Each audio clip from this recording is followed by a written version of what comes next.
You get pulled out wide on a dink, so you take that dink and you put it right here, which is a perfect spot for a dink. Your partner slides over, anticipating that you're going to come over toward the middle. You don't, ball ends up between you for a winner. Pickleball doubles is all about covering court angles as well as attacking open angles that your opponents leave available to you. Allow me to teach you about court angles so that you can cover yours better and exploit those openings that your opponents are leaving for you. Let's get into it. It's a pleasure to be able to coach you today and explain to you more about court angles so you can play better doubles pickleball. My name is Tony Roig. If you want to know more about me as a coach, check out betterpickleball.com. Here are the 3 topics that we're going to cover today regarding court angles. Number 1, we're going to cover the 3 angles that are always present on a pickleball court in any pickleball rally. 2, we're going to talk about which one should you leave open when you're defending your angles so that you can make it as difficult for your opponents as possible to score. Number 3, we're going to talk about how angles create other angles. This is a super misunderstood part of pickleball, and players get themselves into all sorts of trouble by hitting big angle shots during their play. Let's start with the 3 angles that are always present in every rally. The 3 angles are always going to be there. There's nothing you can do to deprive any of the angles. You can make them larger or smaller when you play, and your opponents can do the same, but the 3 angles will always be there. The reason there's 3 angles is because we're playing doubles. And in doubles, there's 2 players. That means there's angle number 1, number 2, and number 3. So angle number 1 is going to be this one. 2 will be this one here. 3 will be this one here.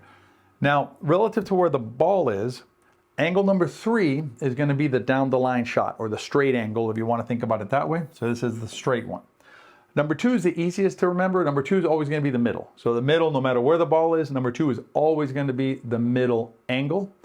And angle number 1 is going to be that cross court or that diagonal angle. The key is to understand that every time that you're playing, whether you're having to defend angle attacks or you want to attack angles, these 3 angles are always present. We now know the 3 angles that are available every single rally. Next, I'm going to teach you which one you want to keep open when you're playing defense, when you're trying to defend the angles.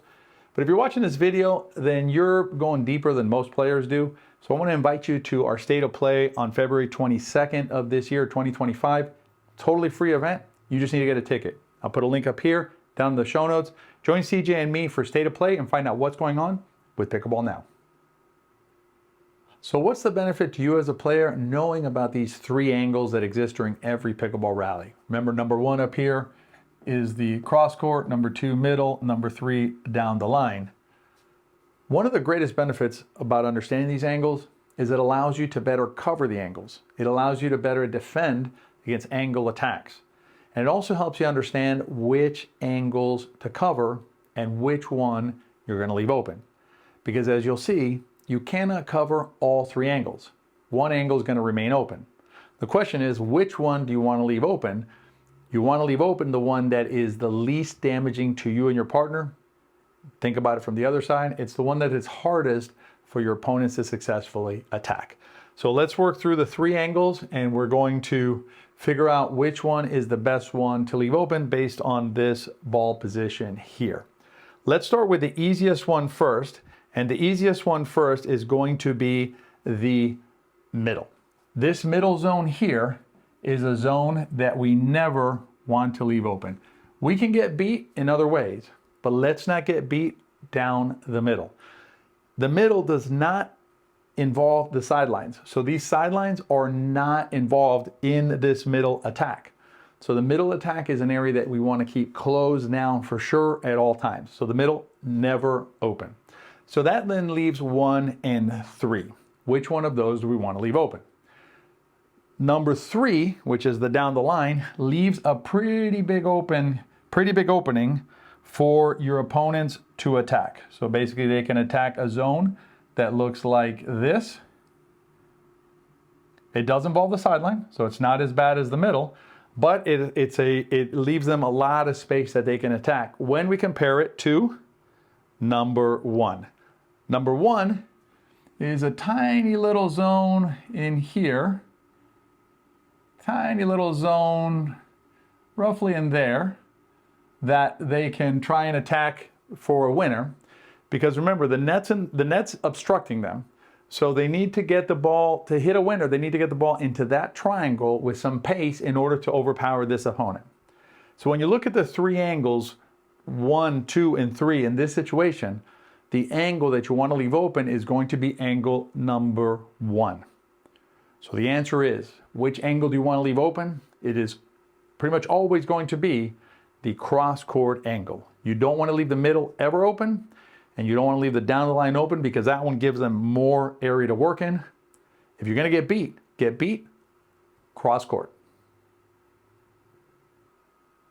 So you now know which angle to leave open, that cross-court angle. Let's now talk about how angles create other angles, because this is an area that creates a lot of difficulty for players. Players believe that hitting angle shots is always going to give them a solution.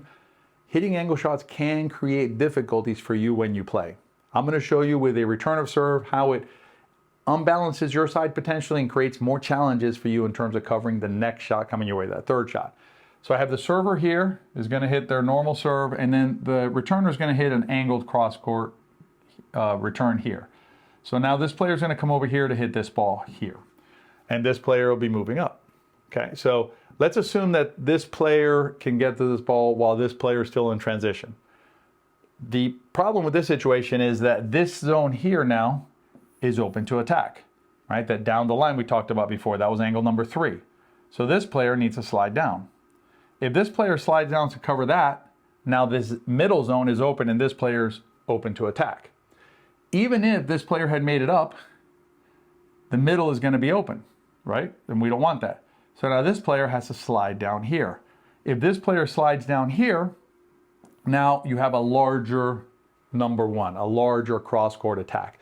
So whenever you're hitting these angle shots, understand that you are creating angles or counter angles for your opponents to attack. So before you start creating angles, make sure that you and your partner know how to move to cover those angles, and also understand the additional potential exposure that you're creating on your side of the court. One solution to having to cover all those angles is to simply return your serve right down the middle of the court, which is what we recommend at the Better Pickleball coaching team, is to do that, because now there's really no angles to attack. The middle is double covered and there's no sides to attack. And if you want to make sure you're covering your game in its entirety for 2025, don't forget to join CJ and me for the State of Play. Get your free ticket up here or down in the show notes. I'll see you in February.